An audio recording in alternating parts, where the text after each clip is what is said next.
Welcome once again to the MFN podcast. This is your Bible for MFN in this country. It's your Bible for the MMA. How we take it forward, how it's going to be. It's always going to be an uphill struggle. But you know, if cricket had an uphill struggle for 50 years of their life, listen, we can afford to do a 5-year struggle, man.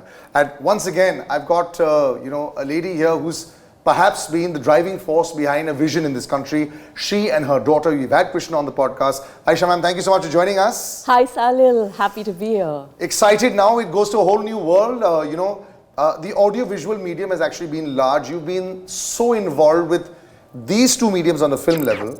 How easy or difficult is it for your vision? Films, you've got 3 years to take it out. How easy or difficult has it been to get your vision for each person to understand with MFN and MMA? Well, like you rightly said, it has been an uphill struggle. Yeah. The first few events that we had, it was more about, a lot of people I realized beyond cricket, no one really follows any other sport in our country. Of course, now football is growing as well, which is great. We've had kabaddi, which has done phenomenally also, But MMA has been a bit of a struggle. And even after doing 11 shows, I still get questions like, can you explain the difference between MMA and WWE? Yeah. And I'm like, oh God, help me, But yeah, it's jokes aside, like I'm sure Krishna has also said, MMA is the fastest growing sport in the world. And we didn't, to be very honest, when we got into it, it wasn't really, we didn't think about it as a business. Right. I knew that there were so many amazing fighters in India who were not really getting the opportunity to fight on an international level, be it in India itself, or actually to be noticed by foreign promotions, etc. So for them, I found it really a sad waste because they were so talented, but because it wasn't really a way of earning a living, they were doing other jobs, and correct, this was correct. like by the by kind of thing, So also Tiger being Tiger, action star and all of that, he was always thinking about something that he could do to kind of, my children are they're grateful, good children, So if they get something, their first thought is, how do we share this, which is great. So Tiger was thinking about what can I do, it's not about charity, but I want to give back to these guys who are real fighters, So so we were thinking and everything. Krishna's been an MMA fan forever. You know that very well. And you were like a converted fan. I was converted. And so Tiger had the opportunity to be involved with an MMA team. And as part of his obligations, he was supposed to attend the event. Yeah. And it so happened that once something came up and he couldn't go. And he said, Mom, would you mind going? Yeah. So I said, oh, really, Tiger? I mean, what am I going to do there? He said, please, Mom, so whatever. So I said, okay, I'm going. Trust me, I was hooked for life. Wow. There is nothing more exciting than watching a live fight, But you're an emotional person as well. Yeah. Two people bashing each other up, albeit with rules. Yeah. Were you not like, too much? Can we do this? Because you're suddenly thinking, listen, I might want to do this or promote this. But as a contact sport is as brutal as it gets. See, the thing is, these guys are athletes of very highest level, We should give them credit for that, first of all. It's not street fighting, as a lot of people still think, which is really upsetting. The kind of training these guys do and it's MMA, it's mixed martial arts. Correct. So it's not just about boxing or karate or whatever. You have to be good at everything, all the martial arts, to be a well-rounded fighter. So you can imagine the kind of training it takes. And also the physical level that they've all reached. Absolutely, absolutely. Because apart from the skill, the technique, it's also you have to have that cardio level, which is a different ball game, I mean, for a title fight, it sometimes goes 25 minutes. You can't even do a minute at that level, you know what I mean? 100%. Yeah. So, and if you watch it also, it's very taxing to actually watch it because you realize that, this is probably 3 months. Yeah. And if the guy's losing, he's probably thinking in his mind also, I put 3 months into this. Yeah. I'm not performing to my level. He must be devastated in the cage. That's it. Yeah, exactly. So it's a huge mind game as well, you know. And like I always say, it takes like you know, I love athletics. I love sports. You know, it's a God-gifted thing to be an athlete. But to be an MMA fighter, I believe you have to have that little extra, you know. It takes a very special kind of person to be able to get into that cage, have the door locked behind you, face your opponent, and then, you know, and then you get into the most incredible, beautiful fight at that point, you know. And you can't run away. You can't run away. If you want to open the cage and run out, you know, but when I look at you also, you don't take U-turns. So let's now talk about Ayesha Shroff. This podcast is not just about, you know, the promotions that you have. You've been a maverick, even with the kind of films that you've made, even the kind of thought process that you've had, even the sport. You don't choose a cricket. You don't choose something that people know. You know, is it also that rebellious streak in you that always is on the other side of the road as compared to the general traffic? Is that how you are? No, I think for me, I've always loved a challenge. And I'm proud to say that, you know, my father's blood flows in my veins. My mother's blood flows in my veins. My dad has fought for the Indian Air Force.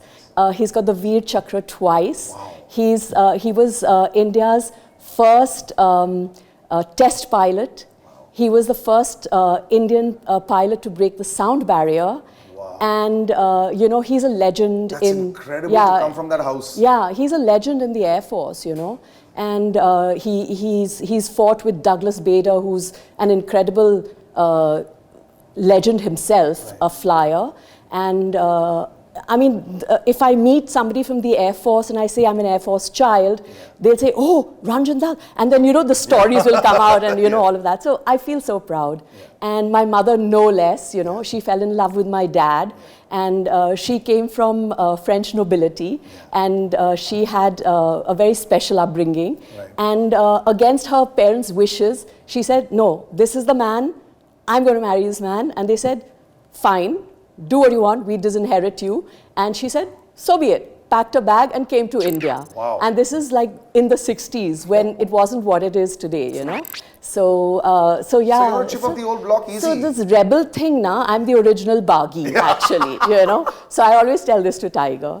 So yeah, be it my movies also, you know, I would love to take this opportunity, since you have asked me this question, to clarify that I take the honor of having changed the face of Indian cinema. Yes. Because until I made Boom, Indian films were shot in a particular manner, a particular format, very flat lighting, very cakey makeup, and, you know, all of that kind of stuff.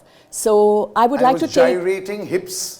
Yes. And things as we know. As we know, yeah. So I would like to take credit for changing the look of cinema. I brought in a DOP from Australia. I got the original three gangsters, Mr. Amitabh Bachchan, Mr. Jackie Shroff, and Mr. Gulshan Grover to play the gangsters. I brought in Zeenat Aman to do a cameo. She was Mr. Bachchan's secretary. And I said, I just want you to dance on the conference table to Dam Maro Dam. That's all I want you to do. And she said, done. Wow. Then I said, okay, then there's this scene in a sequence in the film where, you know, it's Mr. Bachchan's birthday and the three Mias are celebrating. And I said, like, what would this guy who owns the world really want? So I said, he would be a fan of Bo Derek. So I flew in Bo Derek. Yeah, that's how it happened. That's how it happened. So I flew in Bo Derek, and you know this iconic scene in 10 where she comes out of the sea in that gold swimsuit and everything. So I said, let's recreate that, but instead of wearing a gold swimsuit, let's put on a gold sari. That was my idea, by the way. Wow. So we did that. We shut down the Dubai airport for, I think, half a day. There's a sequence where, you know, I mean, Dubai wasn't as busy as it is today, of course. So no, but can you imagine grandeur in your thinking then also? Yeah, so I always thought, my funda in life is ask for it. What's the worst? You'll get a no. But ask. So even the Burj Al Arab, which is the house of Mr. Bachchan in the film. So the James Bond guys had approached them, and it was supposed to be the villain's lair. Right. Okay, I mean, so apt, Yeah. right? They were refused. So I was like, and I just landed in Dubai that day to ask for this. Same thing. And I was like, oh damn, I've come here a wasted trip and all. I said, chal, I'll go ask. And I got a yes. Wow. I don't know what the hell, but I got a yes. So we shot the hell out of Burj Al Arab, you know, from the helipad to the underwater restaurant to the ballroom to the suites. I mean, it was incredible. And we shot in Colonel Gaddafi's private jet as well. So my point is, ask and you shall receive, you know. You know, but when you are a maverick, you know, sometimes it looks fantastic. The process itself is tough. Suppose it doesn't work out. Then is there a practical part of you that comes out? Like, so Boom was something else. Yeah. Box office wise, it did not do the kind of business that you wanted. No, let me clarify here. I was slaughtered by the press. For what reason? I have no idea, you know, but it's part of the business, it's fine. The biggest thing, Boom was the hottest film around at that time. Yes, true. We got Punjabi MC to do the track. We did Talvin Singh background score, Sandeep Chowta background score. I was the first producer to take my film to London to mix. You know, so really did some really cool stuff. Rasul Pukuti, Oscar winner. He did my film. He did sound in my film, you know. So it was incredible. However, it was the hottest film at that point of time. And unfortunately for me, the film got pirated. Literally, somebody stole the Avid. Okay, so in those days we used to cut on actual Avid. Film, And, actual film, right? So the film got pirated.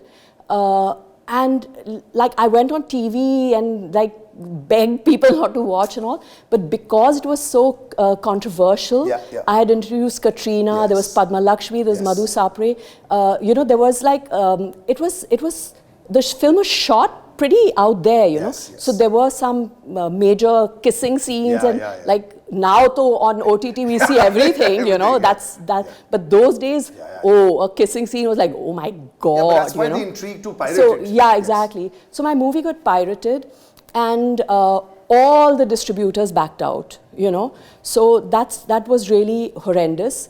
However, in those days there was ad labs. They were the biggest lab.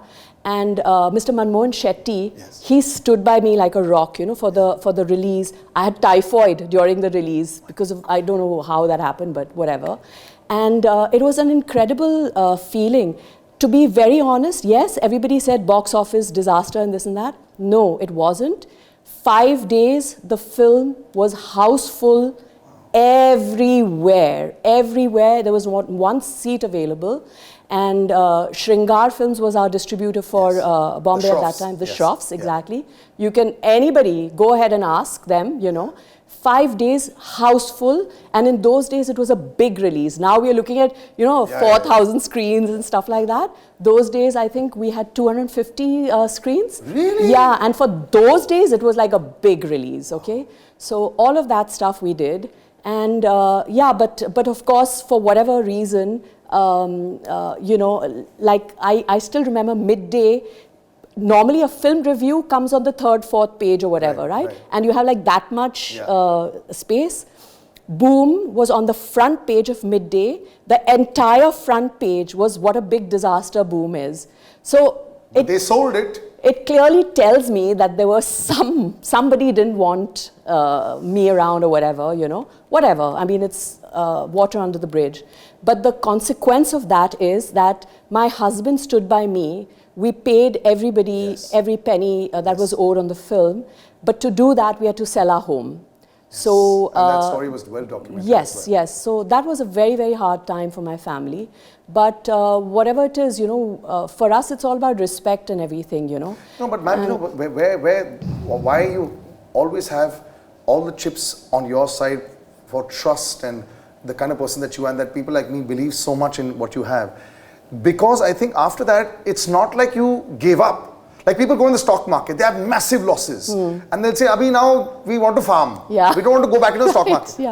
you jump back into shark-infested waters also, and you continue to. Yeah. Now, therein that tenacity, and a lot of the fighters that are listening in, and a lot of them, same mindset. Yeah. They lose badly, they want to come back in. I've spoken to so many fighters. One of them broke their hand. He said, I need to come back in. I need to prove that it's not something that I'm giving up on. Yeah. Where does that come from?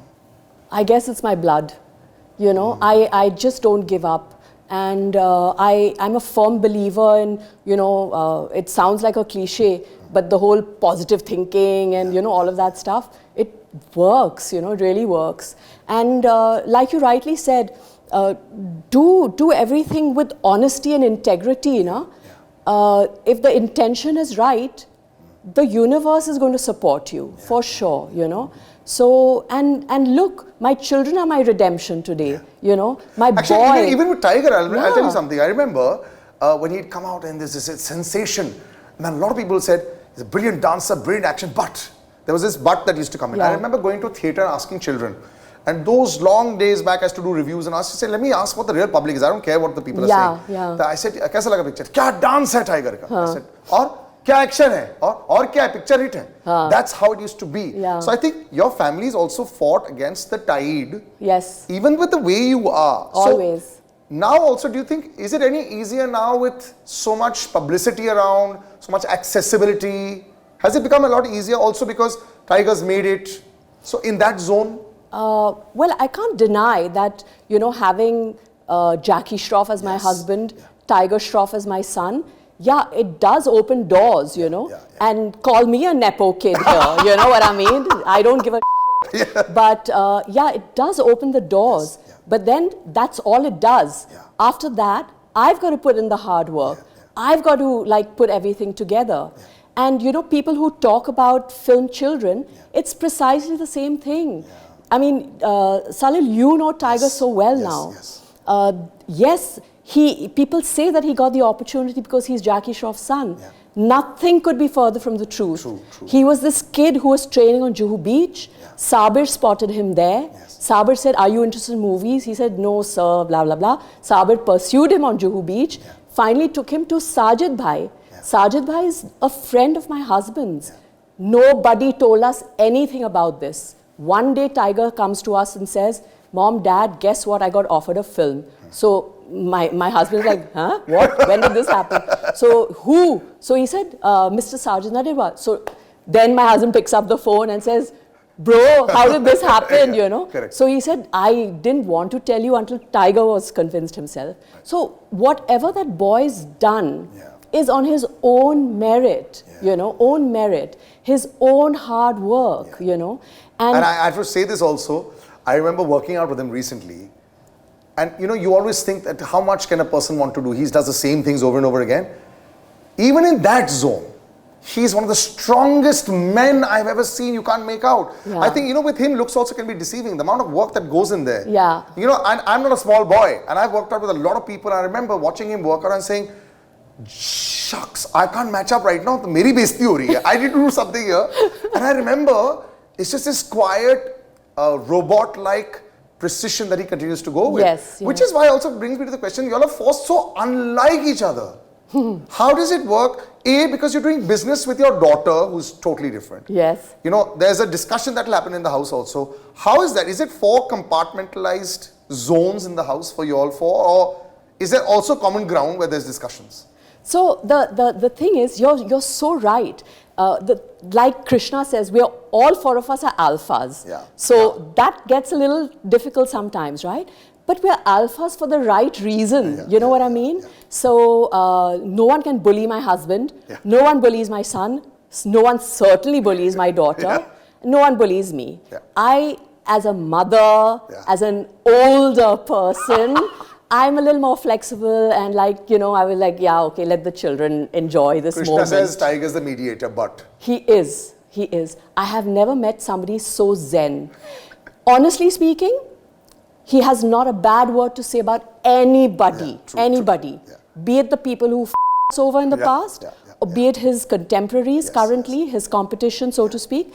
Anybody. His only focus is, I need to be better today than I was yesterday. I need that box office opening.